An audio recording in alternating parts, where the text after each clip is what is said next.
모셨습니다. 손학규 전 바른미래당 대표님 어서 오십시오. 예, 안녕하십니까. 오랜만에 뵙습니다. 예, 오래간만입니다. 일단 정치권의 원로로서 요즘 정치판 돌아가는 걸 보는 심경은 어떠신지부터 여쭤야겠습니다. 뭐 저는 요즘 그냥 놀고 있어요. 산에 다니고 친구들 만나서 막걸리 마시고 책 보고 예. 뭐 집안일도 좀 돌보고요. 근데 나라가 움직여가는 게 너무 걱정이 심해요.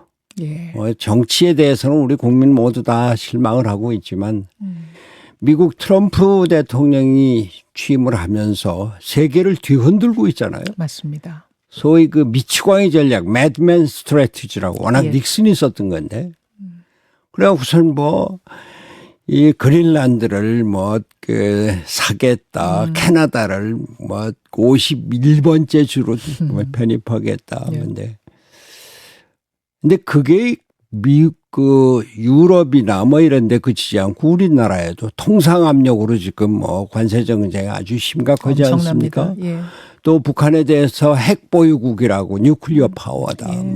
그레이트 뉴클리어 네이션이다, 이렇게 얘기를 하면서 앞으로 주한미군의 역할을 대북 방어 이런 것이 아니라 대중국 견제용으로 역할 변경을 할 가능성이 꽤 높아지고 지금 있는. 그 빌드업이라고 보시는 거예요? 그러니까 우리가 그러지 않아도 인구 변화 또 우리 국민들의 전체적인 어떤 그 정신력의 문제 이래 갖고서는 국가 경쟁력도 그 약화가 상대적으로 약화, 기술 발전, AI 발전 이런 네, 거에 이제 네. 자꾸 뒤처지고 있고 예. 그런데 미국까지 이러니까 네. 우리나라가 아주 대단히 큰 위기에 봉착해 있다 이런 생각입니다. 그러지 않아도 피크 코리아라고 그런데 우리나라 정치가 이걸 뒷받침해 주지 않고 계속 맞아요. 싸우고 맞아요. 그런데 대통령 선거가 다가왔는데 과연 앞으로 이게 대응 능력이 생길 수 있을까 그런 걱정이 큽니다. 예, 정말 정치권의 원로로서 국가 원로로서 그런 걱정 하시지 않을 수 없을 겁니다. 요즘 판을 보면. 근데 그나저나 한덕수 권한대행 출마 뉴스에 손학규 전 대표님 이름이 언급될 거라고 저는 예상을 못했었거든요.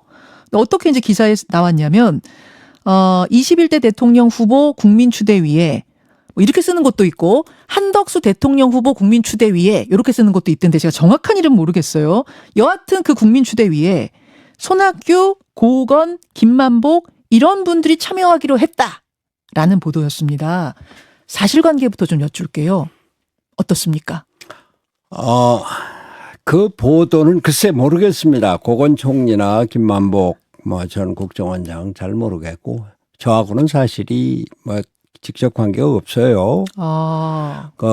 참여할 그 참여 요청은 받았습니다. 예. 또 도와달라고 하는 요청도 받았고. 예. 그 요청을 받았다 하면 그러니까 그 추대위 쪽으로부터 말씀이신 거죠. 예. 그런데 저는 중요한 것은 한덕수 권한대행 자신의 의지가 문제다. 우선 그분이 확실하게 대선에 나서서 나라를 구하겠다. 이런 의지를 확실히 갖고 그걸 표명을 하는 것이 첫째고 두 번째는 국민의힘에서 그분을 제대로 받아들일 여건이 돼 있는가. 그게 문제다. 그러나 어쨌든 추대인가요? 추대의 기자회견에만 참여하지는 않는다. 사실관계를 정리하자면은 그 추대위 쪽으로 도와달라 함께 하자는 전화는 받으셨지만 지금 참여하겠다 입장을 밝히신 건 아니라는 말씀이시고요. 아니요, 참여하지 않겠다고 그랬어요. 않겠다고 하셨어요? 아니 예. 왜 어제 그 위원장한테도 질문이 갔는데 박성섭 위원장은 그러시더라고요. 커뮤니케이션 하고 있다. 노코멘트다. 손학규 전 대표의 참여는 노코멘트다 하셔가지고 저는 참여하시는 건 줄 알았는데 아직은 안 하는 쪽으로. 지금은 제가 거기 나가서 뭐를 하고 이런 것이 아니라 중요한 거는 다시 말씀드리지만 한덕수 대행이 과연 나를 던져서 나라를 구하겠다. 어떤 어려움도 다 견뎌내겠다. 이런 확고한 의지를 갖고 있느냐 아니냐가 첫째 문제다 이런 말씀. 그럼 제가 이렇게 질문 드리겠습니다. 한덕수라는 인물이 대통령감으로 부적절해서 하다는 부분에 대한 이 망설임이신지 아니면 적절은 한데 그분 결심이 아직 안 섰으니 내가 나설 수 없다라는 말씀이신지. 지금 제가 아까 말씀드린 우리나라의 위기에 대응하는 데는 예. 한덕수 그 대행이 지금 거론되고 있는 어떤 후보자보다도 경쟁력이 있다. 가장 낫다. 왜냐? 그분이 말이죠. 예. 일생을 공무원으로 살아왔지만 그분 경력 중에 보면은 OECD 대사도 하고 예. 주미 대사도 하고 예.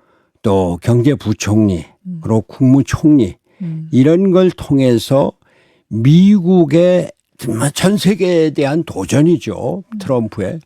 여기에 우리나라에 관계된 것에 대응할 능력이 충분히 갖춰져 있다. 이런 생각입니다. 아. 그리고 중요한 것이 지금 가장 중요한 것이 통상 압력, 통상의 관세 전쟁인데요. 거기에 그 산업부 장관으로 예. 또 주미대사로 직접 대응해 왔었던 그런 경력과 거기에 따른 경륜이 있거든요. 그것이 우리한테 지금 가장 중요한데 지금 우리나라 대통령으로서는 그것을 관리하는 게 가장 중요하다. 그리고 뭐 그 지금 맡아야 될 대통령은 네. 5년 임기 대통령이 아닙니다. 사실은. 이 위기 관리 대통령이 돼야 됩니다. 그러니까 개헌해야 된다 그 말씀이신 거죠? 그렇습니다. 예. 그러니까 짧게 하고 요거 위기를 넘긴 다음에 개헌으로 다음으로 개헌을 넘겨주자. 준비하는 그렇게 해서 87년 체제를 이제 정리하고 7공화국을 만들어야 된다. 많은 후보들이 내가 7공화국 만든다고 그러는데 7공화국의 의미를 모르고 있어요. 어허. 그냥 정권 바뀌면 징벌공화국이라고 생각하는데 아닙니다. 87년 체제로 만들어진 6공화국은 역시 대통령 체제입니다. 대통령 중심제. 대통령의 무한하고 절대적인 권력이 이 나라를 지금 어지럽히고 있는 게 그게 하나고 둘째는 민주화가 되면서 국회 권한이 아주 강화됐어요. 더더군다나 여소야대 야당이 막강한 그 다수를 차지하고 있으니까 탄핵이다, 특검이다, 뭐 대통령의 거부권을 행사할 수밖에 없는 입법 폭주에다가 예산까지 자기네들 예산 마음대로 들어주지 않으니까 대통령실 감사원, 뭐 국정원, 뭐 이제 경찰, 검찰 특활비 다 없애고 말이죠. 이렇게 행정부와 의회가 충돌을 하니까 정치가 불안정해졌습니다. 그런 야당에 대해서 또 대통령은 아닌 밤중에 홍두깨처럼 개헌 카드를 꺼내는 이러면서 엉망이 돼버렸다는 말씀이신 거예요. 그것에 대해서 탄핵을 하고 법원이 파면을 하고 말이죠. 아하. 이런 정치적인 불안정이 이제 해소가 돼야 돼요. 그래서 7공화국이다. 바꿔야 되는 것이 그런 권력 구조를 바꾸고 정치 체제를 바꾸는 것이 7공화국입니다. 그 지금 우리 개헌의 과제는 단순히 대통령 권력을 조금 줄인다. 뭐 국무총리를 그 국회에서 선출한다 아니면 추천한다 이런 정도가 아니라 대통령제를 없애고 국회와 행정부가 권력 일치가 돼서 정치 안정을 기한 것 그것이 7공화국 체제가 돼야 되고 저는 그것을 내각제라고 보는 겁니다. 자, 개헌에 대한 구상들은 또 다르시더라고요. 7공화국 구상에 대해서는 여러 의견들이 있습니다만 손학규 전 대표께서는 그런 식의 구상을 하고 있고 그렇죠. 그러기 위한 적임자로 일단 한덕수 대행이 지금 맞다라고 보시는데 한덕수 대행은 우선 통상위기 안보위기를 관리하고 그러면서 7공화국으로의 개헌을 준비해서 개헌을 마치는 그 임무만 해라. 그 임무를 하는 소위 과도정부적인 이런 대통령이 돼야 된다. 알겠습니다. 근데 이제 몇 가지에서 반론도 나옵니다. 아까 우상호 전 의원하고도 제가 인터뷰했거든요. 혹시 오시면서 들으셨어요? 못 들으셨어요? 우 전 의원을 비롯한 이제 많은 분들이 또 우려하는 건 이런 거더라고요. 지금 한덕수 대행이 대통령 권한 대행을 맡아서 대선 관리를 하고 있는데 선거 중간에 심판하다가 선수로 뛸 수 있겠는가? 이건 명분이 되는가? 일단 나올 명분이 없다라는 지적 어떻게 보십니까? 제가 지난주에 4월 14일에 조선일보에 칼럼을 썼어요. 예. 한덕수 뭐 마땅한 카드다. 그러나 권한 대행을 하다가 대통령으로 나오겠다는 걸 국민이 쉽게 받아주겠느냐. 또 이 경선도 치르지 않고 중간에 끼어들어서 단일화한다. 국민의힘 경선 당사자들이 받아주겠느냐. 이런 얘기를 했어요. 예. 맞는 말씀입니다. 그런데 우리나라의 위기는 지금 한덕수 총리가 총리 권한대행을 그 대통령 권한대행을 아무리 해봤자 6월 3일까지입니다. 예. 근데 미국의 통상 위기는 트럼프가 집권하고 있는 앞으로 3년, 4년 동안 계속되는 겁니다. 근데 그 통상 위기를 한덕수가 아닌 다른 후보들 중에도 관리할 수 있다, 난 할 수 있다, 이런 후보 있을 수 있잖아요. 물론 말로 관리할 수 있죠. 예. 그러나 예를 들어 이재명 후보 지금 민주당에서는 압도적인데 그분으로는 좀 부족하다고 보세요? 저는 이 자리에서 이재명 후보에 대해서 무슨 뭐 비판하거나 뭐 폄하할 생각은 없습니다. 예. 그러나 예. 그 민주당의 뭐 당연히 대통령 후보가 될 이재명 후보를 포함해서 국민의힘의 뭐 경선 참여자들 이런 분들 다 능력이 있는 분이지만 미국 그 트럼프가 어떤 사람입니까? 자기 마음대로 하는 사람입니다. 예.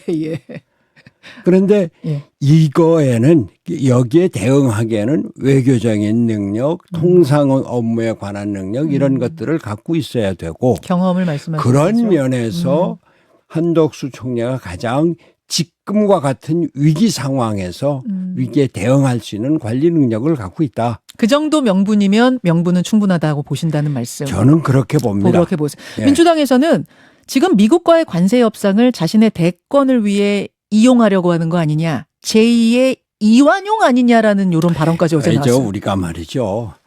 막말 정신 이제 끝내야 됩니다. 이완용 왜 이완용이에요? 베란간에. 그리고 트럼프가 예. 한덕수가 그 직무정지됐다가 다시 복직이 됐을 때 트럼프 대통령이 전화를 했습니다. 예. 통화했죠. 그건 한덕수에 대한 능력과 또 한덕수에 대한 상대방으로서의 어떤 위치 이런 걸 인정을 한 거거든요. 그렇지 않아요. 그 전에 최상목 그 부총리가 권한대행했을 때는 전혀 접촉이 없다가 근데 그러한 능력과 위치를 인정을 받는 사람이 대통령이 돼서 미국과 협상을 하는 것이 근데 그게 아니 지금 당장 하다가 그만두면 어떡하냐. 근데 그거는 한 달의 문제고 앞으로 3년간 우리나라가 살기 위해서는 우리나라가 지금 6.25 전쟁 세계 최빈국에서 10대 경제 강국으로 성장을 해서 그런데 이제 피크 코리아 내려가고 있는 중이거든요. 네. 이걸 다시 끌어올려야 되는데 그때 미국이라고 하는 그 트럼프가 나타나서 완전히 우리나라 경제가 완전히 정말 아주 그 무너지게 생겼어요. 그걸 관리할 능력. 이거는 그냥 단순한 정치적인 능력뿐만이 아니라 네. 그러한 어떤 그 통상관계, 외교관계, 그리고 경험과 경륜과 인적인 관계 이런 거를 갖고 있는 사람이 지금과 같은 위기 상황에서 필요하다. 그런데 이 사람은 뭐 모든 거 다 했는데 대통령 안 했다고 나 대통령 한번 해보겠다. 난 그렇게 생각지는 않습니다. 지금 이러한 위기 상황에서 내가 나를 던져서 조금이라도 나라를 견디겠다. 이런 생각이라고 봐서 통화해 보셨어요? 안 했습니다. 어떻게 하세요, 그럼? 통화 안 해보시고 만나지도 않으셨으면은. 아니 만나봐야지 사람을 합니까? 아니 트럼프를 내가 만나봐서 트럼프에 대해서 평가를 합니까? 그럼 처칠을 내가 뭐 그 옛날 사람인데 만나봐서 처칠에 대해서 그 사람이 2차 대전을 그 성공적으로 관리했다 이렇게 생각을 합니까? 아닙니다. 우리가 보면은 아는 겁니다. 예. 그러면은 제가 이제 통화해 보셨냐는 질문을 왜 드렸냐면 한덕수 대행의 권력 의지 이분이 정말로 대선판 이 정치판에 뛰어들어서 내가 대통령이 돼야겠다라고 할 정도의 권력 의지가 있는 분일까에 대한 좀 의심이 들어서 그렇습니다. 왜냐하면 50년 공직 생활을 하면서 정치판에 뛰어들려면 얼마든지 뛰어들 수 있는 기회가 있었을 텐데도 이분은 소신 있게 공직의 길을 쭉 걸어오신 분이란 말입니다. 근데 이분이 지금 대선판에 과연 뛰어들 정도의 이 정도의 권력이 그것도 어려운 글쎄 선거판인데 아직도 모르겠습니다. 아직도 모르겠- 아직 그 결정을 네. 안 했으니까. 그러나 예. 이분이 맨 마지막에 한 것이 윤석열 대통령 아래서 국무총리를 했는데 그때 윤석열 대통령이 독선적이고 그냥 자기 마음대로 하고 이래갖고선 사실 뭐 우리나라 정치가 이렇게 됐습니다. 예. 근데 그 과정에서 예. 그 가운데서 국무총리를 하면서 예. 국회에서 야당한테 얼마나 두드려 맞았습니까? 아, 예, 예. 근데 저는 한덕수 국무총리 권한대행이 맷집이 많이 생겼다. 아, 예전에 한덕수와 이 정부 겪으면서 이 정부 겪으면서 새 한덕수가 다르다. 달라졌다 이렇게. 맷집이 생겼다. 맷집이 아주 강해졌다 이렇게 생각합니다.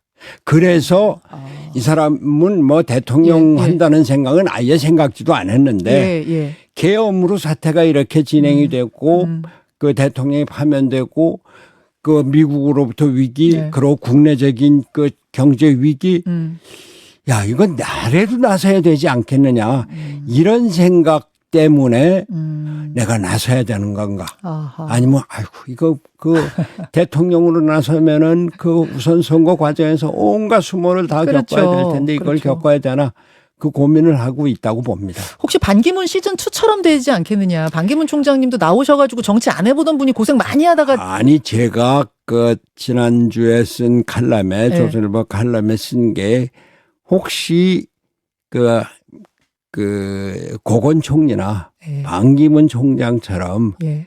이거 뭐 견디지 못하고서는 그만둘 거면은 아예 처음부터 나오지 말아라 그랬습니다.